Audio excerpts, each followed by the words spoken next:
Raider Nation, what is going on? Eddie Paskal back at the Intermountain Healthcare Performance Center, and we have a lot to talk about on today's episode of Upon Further Review, brought to you by our pals at Coors Light, joined by my man Jesse Merrick from News 3LV. Jesse, we got to talk about it. Let's start here. Devante Adams, the newest member, officially the newest member of the Silver and Black. I think we should tell the story of when you told me, but I mean, initial reactions to the superstar wide receiver ending up in Las Vegas. This is a family podcast, right? Yeah, it's a family podcast. Yeah, so I don't know if we can use all the verbiage, but yeah. Yeah, I can't repeat exactly what I said when I saw the news, but man, I mean, what a move, you know? Instant reaction was just like, wait, is this real? You know, because I mean, that's a huge move. Oh, 100%. You know? And so I had to look into that, and I'm like, okay, this is actually happening. And instantly, you try not to get into that like overreaction mode, but I'm like, this move paired with the other ones that they've made makes the Raiders a legit contender, not just in the AFC West, but a contender to like kind of vie for some stuff here, you know. And the thing doesn't go back to, hey, you know, we want to get to the playoffs. Now it's like, as far as the Raiders, like if we're in this organization, I'm telling everybody, hey, look, no, not just get to the playoffs, like we need to make a run. And isn't it wild to like, just off the top, like you said, you got to make sure it's real. Yeah. Because how many fake Schefter Twitter accounts are there, fake Rappaport? But it was so funny because I was texting you. We were doing the logistics of today, and we had time on the books to come in and do like a week one recap. And I was like, hey, bro, you good for whatever it was, 10 o'clock? And then you're like, yep. And then literally 30 seconds later, right after, you text me, and I was like, what are you talking about? And I was like, oh, my God. Yeah, we are going to have a lot to talk about. Yeah, I was laughing. I'm like, we got plenty to talk about. Oh, dude, no shortage of things to discuss today. But I guess for me, I'm going to ask you, like, how do you feel the compensation worked out? In terms, not what we're going to pay Devante, but in terms of the trade with the Packers. A first and a second go to Green Bay, and then we get Devante in return. Man, they fleeced them. You think so? Oh, yeah. I think they stole Devante Adams for that. I mean, because I was looking at, like, over the years, you know, look at non-quarterbacks, you know, what they go for. Jamal Adams was a guy to Seattle. Obviously, that was a wild trade, but it was 2 firsts, a third, and a player. And then for Jalen Ramsey, it was 2 firsts and a fourth. You know, I mean, that's a lot of compensation for guys that, again, those are DBs, whatever, but, like, you just got the best receiver in football for a first and a second in the same year, so you bite the bullet 1 year, and then you're good. You know, that to me is like you got him for nothing. Yeah, I tend to agree with you. I think that we were talking about it in the office earlier, kind of having like our little internal debate. And I was like, look, are the Raiders better today than they were yesterday? 100%. Not even close. Like, to your point, you bring in the best wide receiver in the NFL, a dude who can literally do everything in terms of catching the football. And I don't want to say my only concern, but you look at it this way. The Raiders don't have a first-round pick, and they don't have a second-round pick. Yeah. And there are still holes on this team that need to be filled. And the Raiders are not unique in that. There is no team on March 18th that's ready to go. Let's rock. We'll see you guys week 1. Yeah. So, like I'm saying, it's not cause for panic or anything. The Raiders aren't unique in this sense. But still, all of a sudden you're looking now, and the Raiders don't pick until 86 overall. Yeah. And you're like, oh, okay. But to your point, it's 1 year. It's not like one of these situations where you look at these teams are sending off, you know, first-round picks for years and years and years. It's a one-time thing. But all the same, you're like, all right, now it kind of puts a little bit of pressure to hit on that third-round pick and the rest of those day 2, day 3 guys. It does. It definitely does. You know, so you got to work, you know, hope that the scout's on point, you know, in that regard. But also, too, I look at it, there's the 22nd overall pick and the 53rd overall pick. Yeah, it's not a top 5 pick. Exactly. And it's so funny because I was talking to one of my buddies last night, Raider fan, he called me on the way home. Yeah. And he said the same thing where he was like, it's 22, bro. It's not a top 3 pick. Yeah. And I said, yeah, very fair point. Very fair point. And I mean, I don't know about you, but okay, let's say they kept those picks. I mean, look, those are coin flips right there. 100%. I'll take Devante Adams over a pair of coin flips. And this is the point that he made, and I thought was a really good one. Shout out to my guy Big Earn one time. Yeah. But he said, look, at 22, are you confident that you're gonna find a guy at 22 who's gonna have the same career trajectory as Devante Adams? Yeah. And I said, well, that's a great way to put it. Like, and say they use that on a receiver.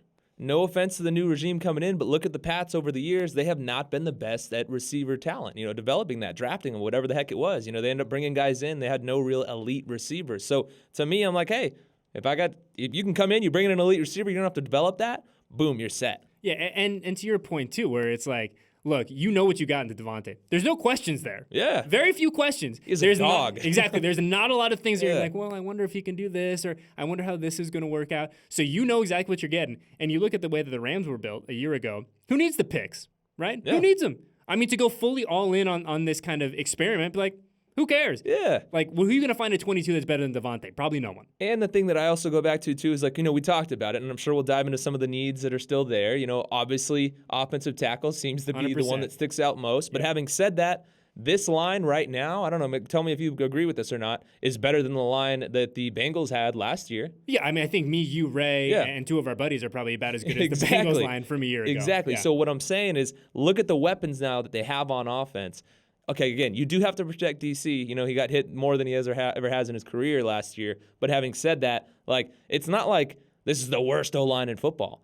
You still got guys that can kind of protect and kind of do it, and he still threw for the most yards that he's ever thrown for in his career as well. So, it's not like they're starting from scratch there. What does this mean, do we think, for the Hunter Renfrows of the world, the Darren Wallers of the world?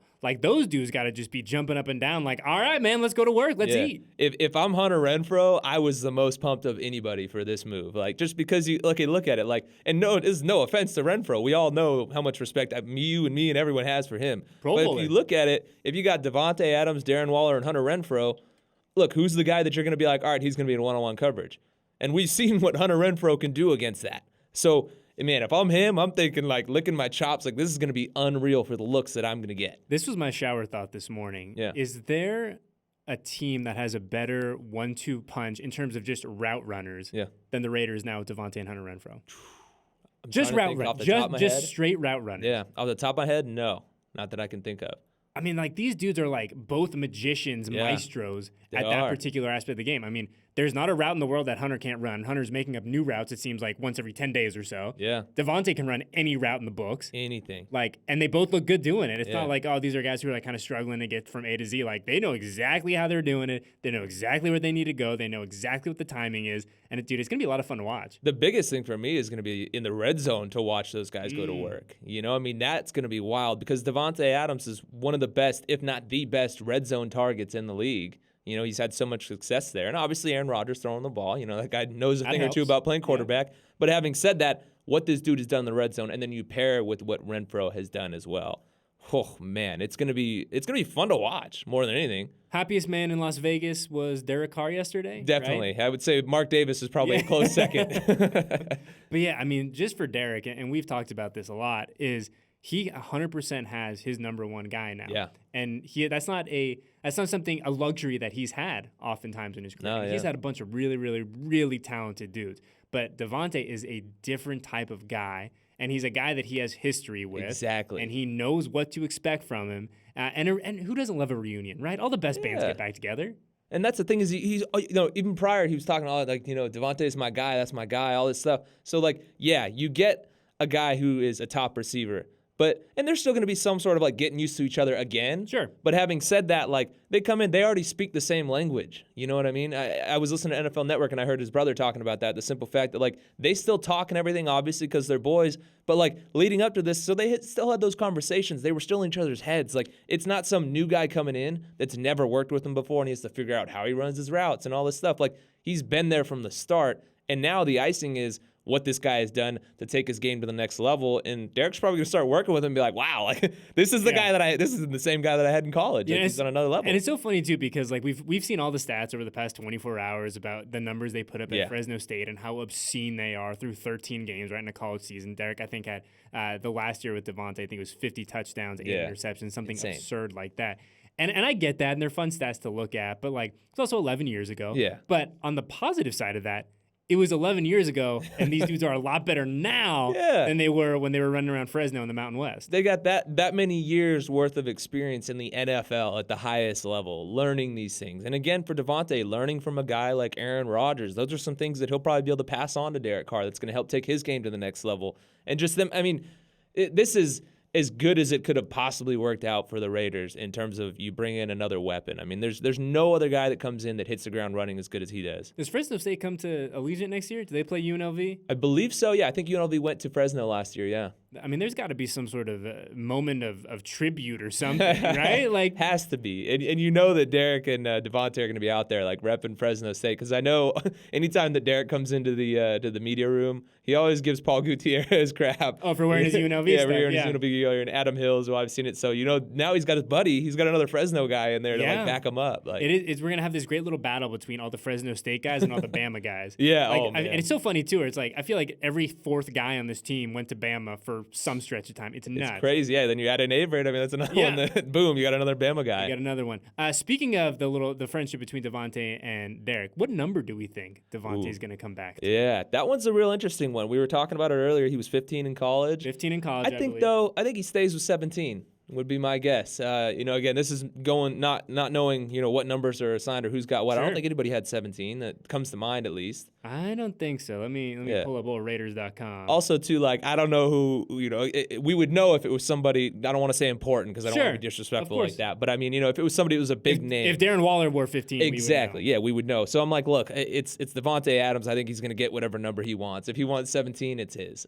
So Tyron Johnson has 17. And then Javon Wims at 15. I think they would both give it up for a little bit of change, and he's got some money in his pocket to blow now. I think either that one of those gentlemen is going to get a very nice dinner and perhaps a very fancy watch. Yes, coming in short order. But I'd look at the contract and be like, "Yo, bro, look." It's going to be 2 rollies, not one, man. Like I know what you're worth. I can go to overthecap.com or whatever too, just like you can. But it is crazy where we've talked about this a lot.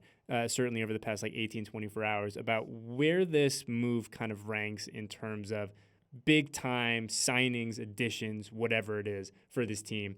And it's really hard to find one that's comparable, especially in the last 15, 20 years. Mm-hmm. And you're more of a Raiders historian than I am, but I was having that conversation myself the other day, trying to think about that. And like, honestly, I couldn't think of one. Yeah, because and obviously the one that's people are gonna compare this to, and it's not fair, but I can understand, is the AB edition, right? But you look at what Devante brings to the table, a dude who is unquestionably in his prime, unquestionably, no doubt about it, a guy who is without a doubt the best wide receiver in the NFL, and it's interesting to see just obviously the different personalities, but. They feel very different. I mean, obviously taking away what we know about that move, but this move just on its surface feels a lot different than that one. It does, and even when AB was coming in, there was a little bit of baggage. Obviously, nothing to the extent that happened, but there was some baggage, and there was still kind of that of like, okay, well, what's really going to happen here? With this one, like there's no guarantees, but I think we all know that Devante's not going to come here and all of a sudden just suck. Yeah. You know what I mean? So, look, I think when you look into that and that he comes in, has no baggage, accompanying him, has a relationship with the quarterback, I mean, I think all that stuff has to be factored in when you discuss, in terms of, biggest move. And, like, not only that, he wants to be here. And I think that is clear. That's a big one, too. Yeah. And I think that when we look at, and we talk about the Raiders' history, 20 years from now, whatever it is, when all is said and done, I'm really hopeful that this moment is going to be a moment that we look back on. I don't want to say like, oh, change the course of the franchise or anything like that. But I think it's significant that a premier player, a superstar in the NFL, has made it very clear, I wanted to be in Las Vegas. I wanted to be a Las Vegas Raider. Yeah, I saw reports out there that this was like a lifelong dream for him. I mean, and that's one thing, again, I'm sure we'll dive into, but some of the common thread that I got from the guys that were signed in their press conferences when they're talking is talking about the history of the organization and like genuinely, you can tell when a guy's not being genuine. Yeah. It was genuine. Like I'm sitting there watching it, like getting a smile on my face, just seeing how hyped they are to join the silver and black and talking about like what that means to them. There's family ties, obviously, with Bolden. And I mean, that stuff is cool to see.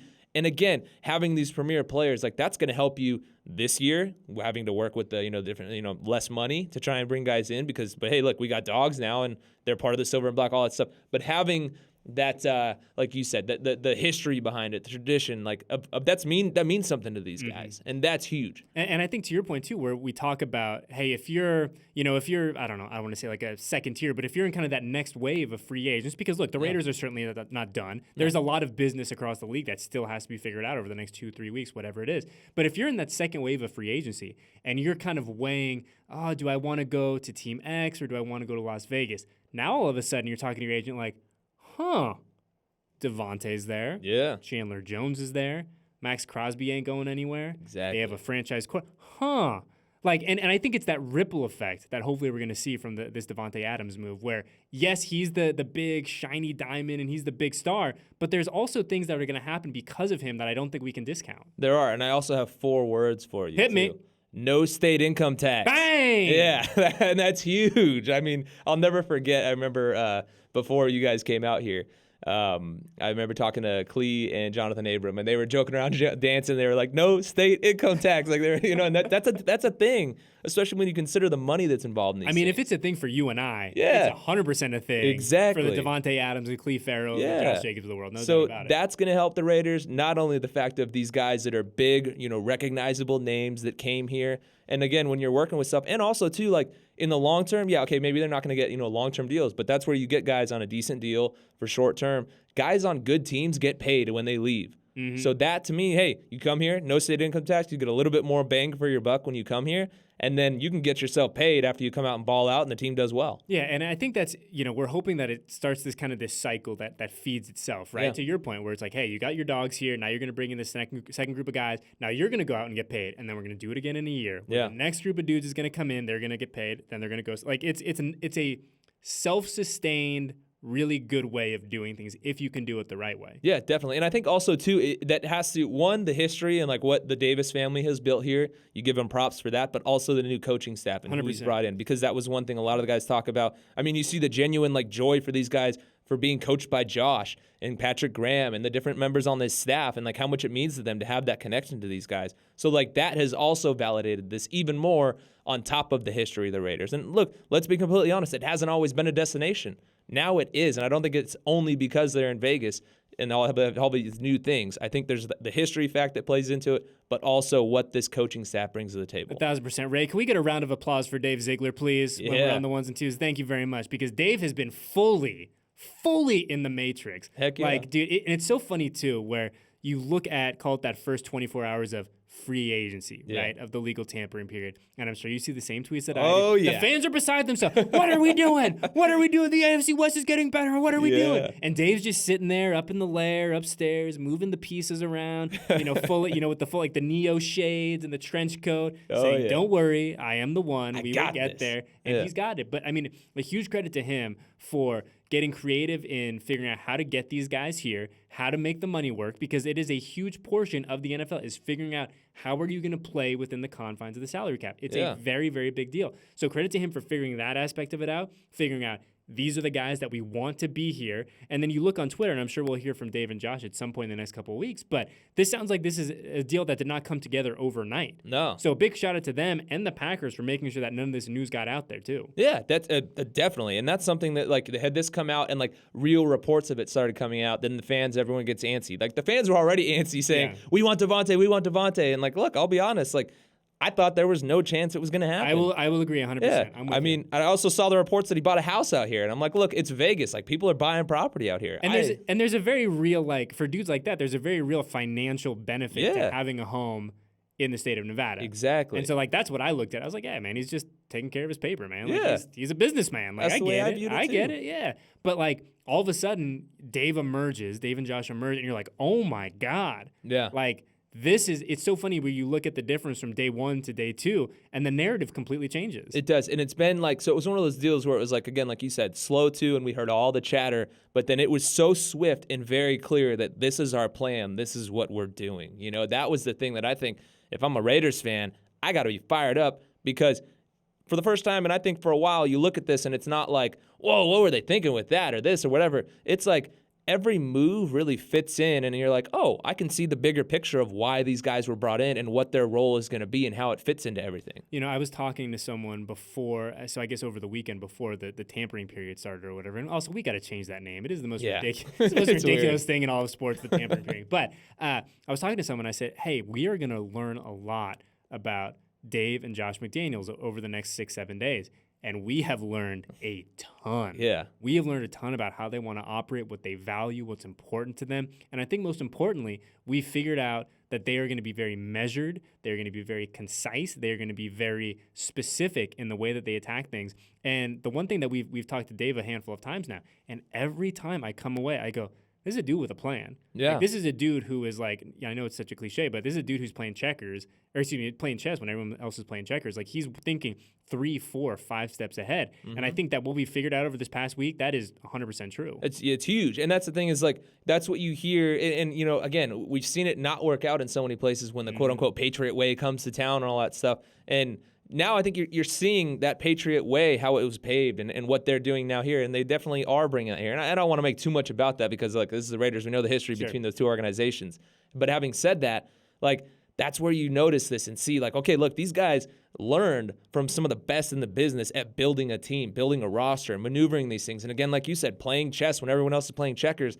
So, like, I am fired up to cover the team. I couldn't imagine being a fan of this team, just seeing the moves that they make. I mean, it makes it so much more fun when you're around a winner. And that's the thing, is they're bringing that attitude to it. And you can tell from the guys that they brought in just a different mindset. And they're all, like, I mean, to a T, again, they all just seem so genuine in everything that they said. And that, to me, is huge when you're building culture with a new staff in town. Yeah, and let's talk about some of the other guys that we've signed because, for good reason, we have talked a lot about Devante Adams, the guy who has without question, going to change a lot of things offensively for this team. But shifting to the defensive side of the football, I know we brought up Chandler Jones a second ago.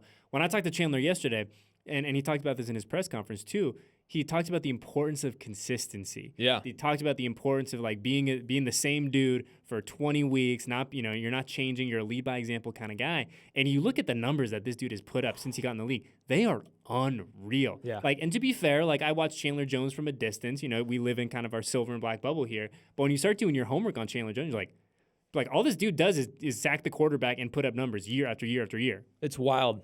Nobody in the league has more sacks than he does since he entered the league. I mean, that's huge. He's got 33 forced fumbles. He's also, again, tons of respect for Unique. I didn't think he was going to be the guy to work out here, but he did. He totally proved me wrong. It was a great fit. And he did some great things, but they definitely upgraded at that position. He's a bigger, more versatile guy, I think, that comes in and can do a lot of different roles in this defense. I think that's a reason you bring him in here as well. And again, like you said, the consistency, like that is huge. You know exactly what you're getting out of this guy because he has been there and done that. And he is that name, again, that can draw other people in. And just simply because, look, it's hard to have chemistry between teammates and things like that at times. Like, obviously, Unique and Max had a bond. Well, these dudes already, Max and now Chandler, have a massive bond. You could tell. I mean, how many times did he bring up Max in his introductory press conference? This is a day about him, and he's talking about Max nonstop. That's huge. And it was funny, too, where I was talking to him about that. I go, dude, so when Schefter announced that you had signed, like, everyone's like, oh, this is cool, man. Or, Chandler Jones heading to Vegas. And then I feel like 30 seconds later, the second tweet was Max Crosby, FaceTiming you. And he kind of laughed. He's like, hey, he's fired up, man. Like, Max is excited. But to your point, the fact that these guys know each other, that there's a relationship there, that they're both fans of each other's work, I think that speaks a lot. And one thing that I really took away from yesterday, and it was hearing Chandler, but it was hearing some of the other guys come in as well. It's interesting to me how different the perception is of Max Crosby now compared to 2 years ago. Yeah. Like, people are excited to play with Max. Like, Max has, without question, entered that premier edge rusher, foundational piece type of dude in the NFL. And for us who remember Max as like a skinny dude from Eastern Michigan when he showed up in Oakland, like that's really, really cool. It is. And I was just about to say that. Like, I think about where he came from. Yeah. I mean, he's the guy that comes in and you're like, all right, like he's got some tools, but he's a, awkward, lanky looking dude. And then you don't see him out there. You're like, oh, what's this guy going to do? And then all of a sudden, boom, bursts onto the scene. Yeah. And he has become like that dude. And even in the Pro Bowl, like he's that guy. He wasn't turning it down. Max has no off switch, which is awesome. And other guys around the league respect that. I remember even, I think it was a Packers position coach was talking about him at one point in the playoffs or something like that, about the fact that he got so much attention for, his QB hits or like, pressures and things like that, like Max has really, I don't want to say he's validated the pressure stat, but it gained so much more attention this year because of what Max did. And that's the thing where I think, real football guys love and respect Max's game because of what he brings to the table. When we talked about Devante Adams being a guy who's going to get people to come to Las Vegas, hopefully in the next year, 2 years, 3 years, whatever it is. I mean, Max has already shown he's capable of doing that, on the defensive side of the football. And that I think is not something that we can overstate how important that is. When you're talking about foundational guys, brick guys, getting into the bottom level, guys who can change what you want to do schematically and change the vibe in a building. And we have one of those in Max on the defensive side of the football. huge, colossal. Yeah, and he's a young to do it in Yeah. such a quick amount of time. That's the thing as well to get that much respect so quickly. And like, I mean, you talked to him plenty. I've talked to him plenty. Like, just a good dude overall, Great away dude. from the field, man. And like everything he's been through, and pushing his way through it. And I think it was really cool as a side note, that he signed on the sobriety anniversary. I mean, it's so cool that it worked out that way. And again, a guy that just commands respect and does it the right way. And that was another thing that Chandler even talked about. And I think it was Rock Hussein talking about, the work ethic and all that stuff. Like, bringing those types of guys in, it's just like, it's contagious. It runs through the entire like veins of everyone. And so you got that guy there that really is going to carry the torch for this team. And then you bring in guys behind him that are the same mindset. Max Crosby, good player, better dude. Yes. 100%. I'm glad you brought up Rock, but I feel like we haven't even talked about him yet. No, there's the other Raiders, guys? I know. Jeez, dude. It's been, I think it was 7 free agents we signed yesterday and then acquired Rock in this trade. But Yannick Ngakoue off to Indianapolis, Rock Yassin here in Las Vegas. It seems to me, as we kind of look at it on the surface level, and I'm sure we'll re-examine this at the end of the year, a trade that works out really for both sides. It does. Normally you wouldn't be like, oh man, they traded a pass rusher for a corner. That's a great job. But I think this one, good fit. Really good fit. Guy that comes in, he's a bigger dude, 6 foot, 190 pounds, real physical man type of corner, uses his hands really well. He's a younger dude, got good respect around the league, And he also had Pro Football Focus's 5th highest grade in man coverage, only allowed 53.3 completion percentage in that one. And the thing that stood out most to me, 2 flags in 13 games. Oh, last year. love that. Yeah, that to me was and that's like hard music for to a my DB ears. in 2021. Especially for a physical corner, too. Not somebody that's like sitting back in zone coverage. Like, he's playing man and only had 2 flags. That's got to be music to Raider Nation's ears right there, because we know the history that a lot of the DBs lately have had in that regard. So that to me is huge. I liked the move big time. And then as I started diving into it more, because I already knew a bit about his game, but when I dove into it more, I was like, man, that's going to be a real solid pickup. Yeah, and I feel like it's so hard to just find solid DBs. Yeah. Like, I mean, we talk so much about the wide receivers, and there's guys coming out. I mean, Hunter Renfrow is a great example, right? A day 3 guy, and Hunter's kind of the exception to this rule a little bit. But you look at guys that come in day 2, day 3 of the draft and can just be dogs from Jump Street. You don't really find that with corners. Very, very seldom. I mean, it feels like half the guys you pick on the first day end up like, oh, where'd this guy end up? You know what I mean? Exactly. And the one thing, too, that stood out to me yesterday, like, he was even talking about, like, the work ethic. He always comes in, wants to be a, hard worker, all that stuff. And I think his background is in wrestling. And, like, dudes that do wrestling, they're just different. Yeah. I mean, like, in a good way for the mentality and stuff like that. Like, they are just dogs. So I think he's going to come in with a real interesting mindset, and kind of add that like aggressiveness into the secondary. That's going to be fun to watch. Well, it's funny for me when I was talking to him. I was like, hey man, like on like a human level for you, when you find out that you get traded, like kind of what's that like? Like, what are the immediate thoughts, the concerns? And he goes, I'll be honest with you, man. The first thing I thought, was like, okay, I'm playing in this scheme. Here's who they have on the roster. I could be lining up next to so-and-so. And I was like, damn, man. Like, first thing I'd be thinking about is like, yo, where am I going to live? Like, do I need to call my wife? Like, what's going on here? Like, and he's like, nah, man. Like, that was my first thought, was the football side of it. Is what does this mean for me now as a player? How can I help this new group of guys? And he goes, oh yeah, and I guess I also got to figure out,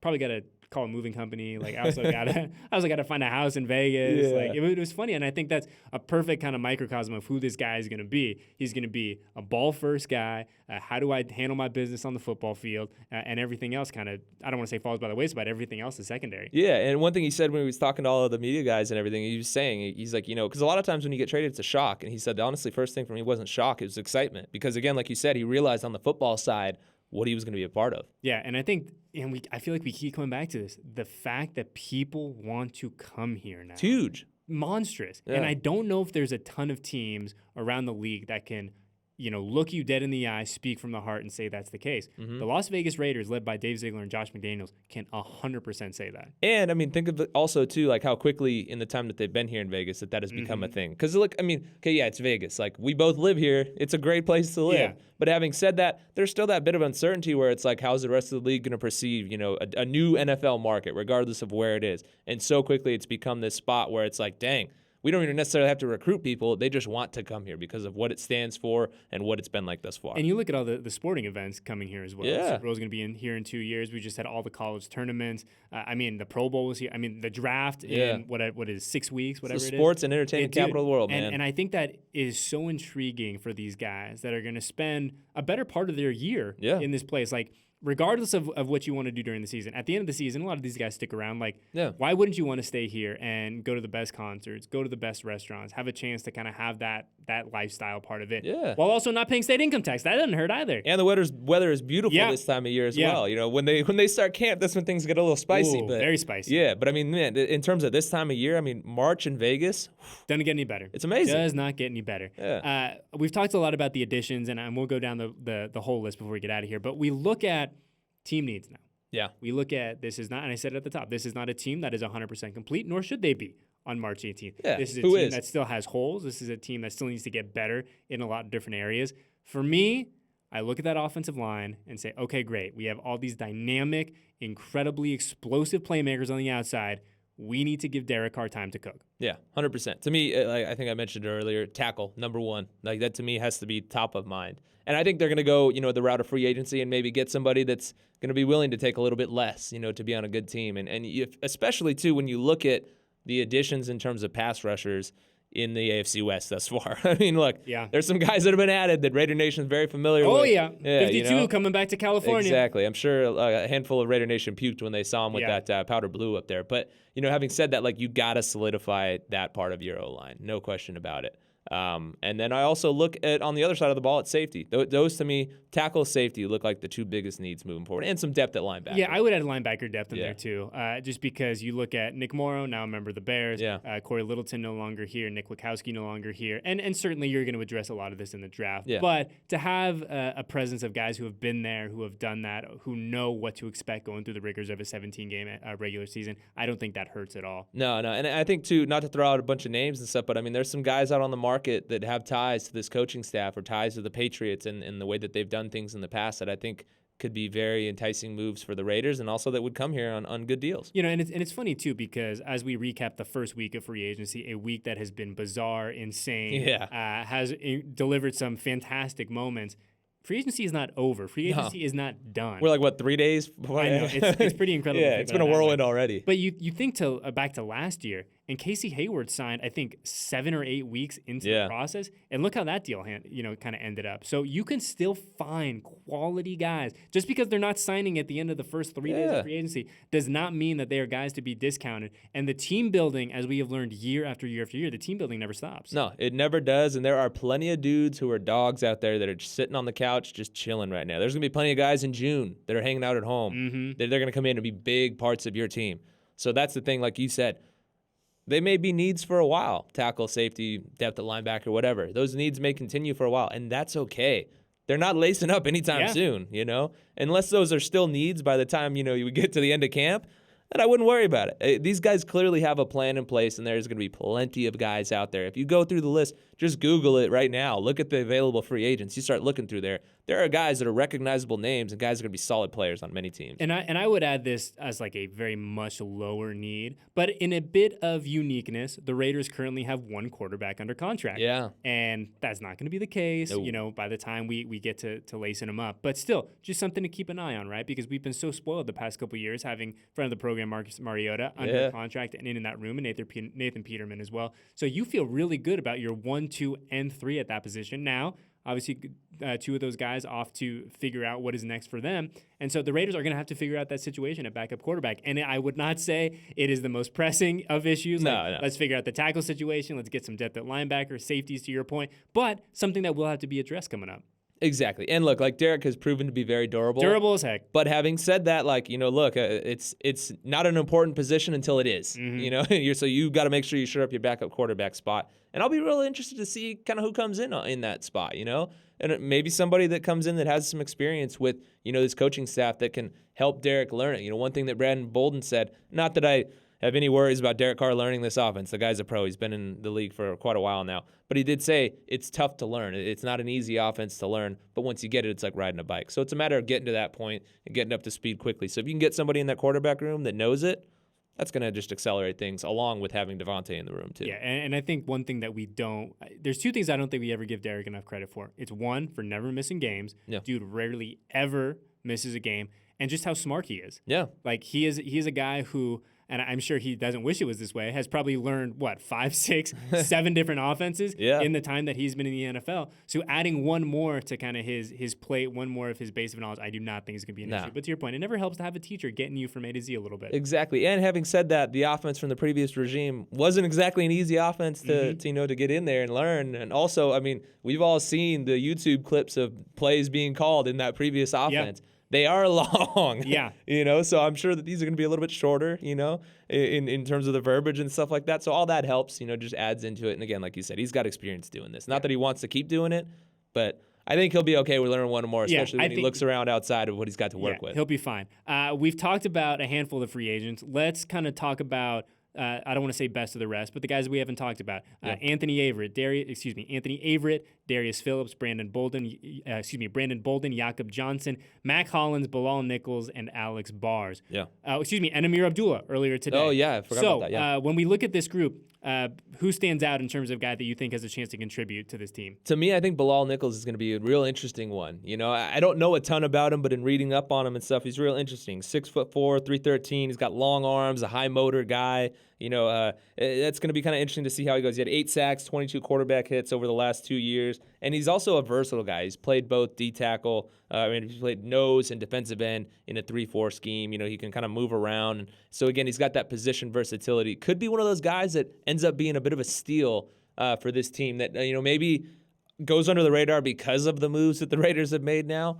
But in a year, 2 years from now, whatever it is, look back and say, wow, that was a really sneaky good pickup. Yeah, and I think you're 100% right with that. We talk about all the things Bilal can do, but all the things Bilal can be. Yeah. And he brought up something interesting to me, and I was talking to, I think it was Darius Phillips, and he said, at some point, we're all grown-ups, we're all professionals, we all understand the business of this league. Yeah. But he goes, it's kind of nice to be wanted. And Bilal was like, yeah, man, that is a really big part of it. And he goes, I'm going to remember that the Raiders invested in me. He goes, I'm going to remember that they were the team that said, hey, we want you to be here. We want you in this building. And he goes, and that means a lot. Yeah, that's huge. I mean, he's 26 years old. I mean, to have a young guy that has that mindset in there, that is massive to have that. And that's the thing, too, is think about it. For all you guys at home, for you, I mean, when you've worked for people, isn't it much more fun to work for someone that you like? Yeah. Where you feel wanted? I mean, that initially just is going to help you out so much more from a mental headspace.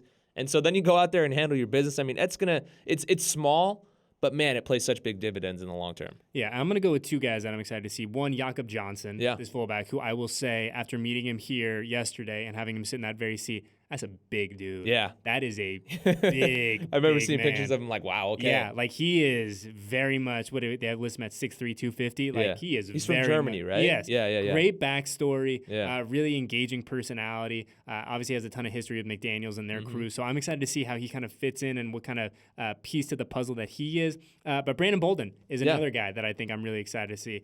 Fantastic story as well. His grandpa played. Cool. I mean, best story. He told me a story yesterday where he goes when he was trying to figure out what the next move for him was going to be, and there was no shortage of suitors for his services, but he said his grandma came out and showed him his grandpa's legacy brick. And at Allegiant, all the former players have their legacy brick somewhere on the property. And he said his grandma brought out his grandpa's legacy brick, and he's like, well, at that point, I can't. Had no other choice. Go. Yeah. But I think he brings something really unique to the table. I'm excited to see how he kind of fits into this offensive puzzle. And the fact that he is so familiar with Josh McDaniels, the fact that there isn't going to be any kind of getting up to speed, I think is going to help the entirety of that running back room. And I think it's going to be really interesting to see how he kind of carves out his little role, because now you look at this running back room that is stacked in a good way. And I think there's going to be more than enough touches to go around, but I'm excited to see what he does with his chance. There is. I agree 100%. You bring him in, and he's going to help not only that running back room, but the whole offense. I mean, just having guys that have been there, done that with this team for a long period of time in that system is huge, because then the guys like that can also help relate it to oh, you did it like this before. Well, this is a similar way that we do it, So that's huge. And I think adding Amir Abdullah to the list, a guy that, look, could end up being kind of a boomer bust type of guy, but has some tools. I remember when he was coming out, everybody was like, wow, this guy's got the crazy speed, So we'll see kind of what happens with that one. I'm curious to see how that pans out. But also another one, too, that I like, the Anthony Averett one, another Alabama guy. So I followed his career, having worked in Alabama and everything. He's a guy that I think could also be kind of sneaky, that gets in there and gets a lot more playing time than some people maybe even think. I mean, he started last year because Marcus Peters was hurt, so he's another good man coverage corner. And there's going to be a lot of corners out there. Patrick Graham was talking about the fact that In the NFL now, it's like you got 5 guys all the Yep. time, so they're going to have plenty of depth there. And so I think it's going to be fun to watch how that room develops too. And you look at the AFC West now, like you need to have a lot of corners that you are comfortable in, because this division is nuts. Just unbelievable. It's the wild, wild west, man. Dude, literally, I mean, the understatement of the year. Like, what else is going to happen over the next week, 2 weeks? Because it feels like each AFC West team is like, oh, yeah, I see what you did here. I'm going to do this. Yeah. Oh, you thought that was cool? Check this out. Like, and it's this. unbelievable, man. Like, and in all seriousness, it feels like every AFC West game should be a primetime game. Really? Like, it really should. I was having that conversation on Raider Nation Radio the other day. Like, they were asking me, like, how many primetime games do you think the Raiders get? This was before the Devante move and all that stuff. It was last week, I think I actually had that conversation. And I'm like, well, okay, you got to think at least every division game. 6? Yeah. So then now you add this in, and it's like, well, okay, just give them all of them. Like, you can't tell me that you want Broncos, Raiders, the first time Russell Wilson comes here. That's not going to be in the 1 o'clock time. Exactly. Slot. There's no way. Yeah. You want as many people as possible to see that game. Heck yeah. And they're all, I mean, not only that, like just the competitiveness of it too. The fact that everybody has made moves to take that kind of next step. Man, it's going to be exciting to watch. And I don't like to live in the world of like overreaction and oh, this is the best thing ever. This is the best guy since whenever. But like, I really can't think of, at least on paper, a division that was good last year and is going to be that much better going into the next year than this one. Like, it's pretty unbelievable to think about when you just list out like the stars and the star power that's in this division now. It's unbelievable. I think one common thread too, we talked about consistency with the guys that the Raiders have brought in. A lot of the guys coming in this division, the consistency that they have had throughout their careers, that to me is like, again, there's no guarantees in life and football and everything, but like these are guys that have done it for a long time in the NFL that have been successful. And we haven't even gotten to the draft to where we see what new pieces are added in. Like I saw a graphic the other day that someone tweeted out of like the new additions in the AFC West. Oh. And you look at that, and with just those guys, you'd be like, wow. But then you take into account all the other guys that are already in the division. Man, like it's wild what this division has done for itself in the last handful of days here. And it's going to be so much fun to watch, man. Yeah. There are going to be no off. I mean, there's never an off week in the NFL, but you look at every team in the AFC West now, and it is going to be a battle for that entire 3-4 months. It's going to be so much fun. And to your point, it's like, I can't wait to cover it. Like, it's going to just be so much fun as a fan to just see it, to watch it. Seriously. To be like, if you're a fan of the silver and black, if you're a Raider fan, like, you just got to be like, bring it on. Yeah, let's bring it on. You guys got all these cool toys. So did we. Let's dance, see who the best team is at the end of December, and go from there. Yeah, I'm just mad that we have to wait so long to get there. Dude, That's the thing that like it's such a tease of like free agency and then the draft and all that, and you're like so fired up, and then you're like, oh wait, football just ended. But on a positive note, the offseason program starts in like literally a month. It does. So I actually looked at the calendar the other day. Was like, holy crap. Okay. Yeah, we're coming, dude. There is no stopping. There is no stopping. We're gonna have another busy week, I'm sure, next week with free agency, and you're gonna look up and be like, oh, by the way, in a couple of weeks where the players are back in the building, we'll see Devante in silver and black for the first time. We'll see Devante catching passes from Derek for the first time in a decade. Like, there are gonna be so many great little moments coming up as we progress through the spring and into the summer. And then before you know it, dude, you know this as well as I do. Before you know it, we're gonna be out there at 7:00 a.m. watching training camp. Ooh, man, I did have that thought the other day too. I was like, man, we're gonna be back out there so early again. But man, it's gonna be fun. And I was thinking too the other day as I was watching these guys sit up there and talk and stuff, and just seeing all these moves made. Like the thought that came to mind was like, okay, when we get out there for training camp, the first day of practice, like seeing these guys actually in the silver and black, like because you get such a different, like you see them on other teams, you see them on game days and everything, but when you're watching it with your own eyes in person, seeing that, you're like, okay, wow, I can see why they brought this guy in, or this guy is just different. I can't wait to see Devante Adams in person out on the field, just to be like, okay, let me actually see in person how different this guy actually is. Yeah, and it's one of those things where, like I said, we look at some of the guys that we brought in last year, and I think Unique's a perfect example. Where you saw Unique that first time, you're like, yo, this is a different kind of dude. Yeah. And I think Devante is certainly going to be a different kind of dude. But there's also going to be guys that are going to surprise us, where you're looking at him, you're like, 100%. oh, this guy had a fantastic offseason. Like, yo, this guy is the real deal. Yeah, no, 100%. And that's the thing is every year there's guys like that all of a sudden just pop. And you're like, wow, okay, wasn't expecting that out of him. One guy that's going to be interesting, I think, is Mac Hollins. He's got some real interesting tools. And he even said he kind of comes in with a little bit of a chip on his shoulder because he wants to show that he's not just that deep threat guy. He wants to show that he can do a bit of everything. And so I'm real curious to see how he fits into this receiving room. And I'm 100% team Matt Collins because he emphasized the importance of special teams. He's like, yo, if you need me to get involved in teams, I'm going to do it. A guy who can get involved in the punt game, the kicking game. Like, you need those types of dudes. So team Matt Collins, 100%. And the flow is like grade A. Oh, my God, it's impeccable. Yeah.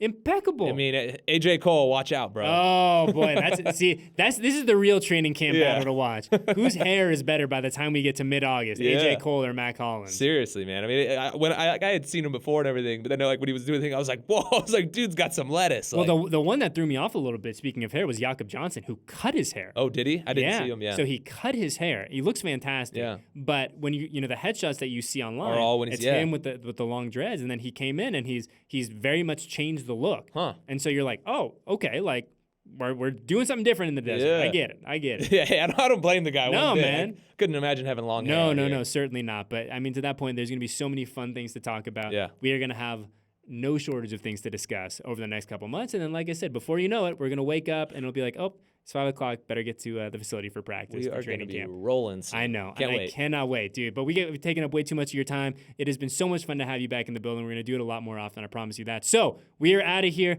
Everyone try to enjoy their weekend. Everyone's just like, try to like, just decompress a little bit, right? And we'll do it all again on Monday. It is March Madness after all. That's true.